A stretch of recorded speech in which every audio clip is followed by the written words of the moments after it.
আসসালামু আলাইকুম। এই ছেলেপেলে ঘর গোসল করতেছে। এটা পুকুর।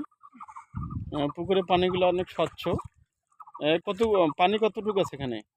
এক বাস হবে। এক বাস। নামো নামো।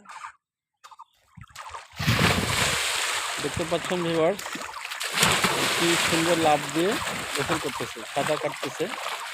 আসলে পুকুরে সাঁতার কাটা একটা অন্যরকম আনন্দ, ইন্টারেস্টিং। আসলে বলে বোঝাতে পারবো না। আমার মন চাচ্ছে যে আমিও নেমে লাফ দিয়ে সাঁতার কাটি। পানিতে সাঁতার কাটার অন্যরকম একটা অনুভূতি, এবং সাঁতারে প্রচুর ব্যায়াম আছে, ব্যায়াম হয়, শরীর স্বাস্থ্য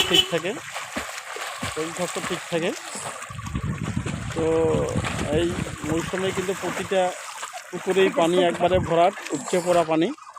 তো এখন বেশিরভাগ গ্রামের লোকজনেই কিন্তু পুকুরেই গোসল করবে, এবং পুকুরেই কাপড় টাপড় সব কিছু ধোয়াধুয়ি করে।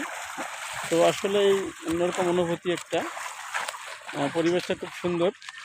ছেলেপেলে দেখতেছে গোসল করা। তোমরা গোসল করবো না? কেন?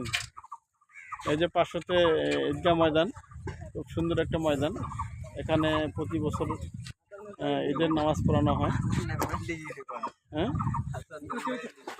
ও হাসান নম্বরের ডিগ্রি না? আচ্ছা ভিউয়ার্স, দেখতে পাচ্ছেন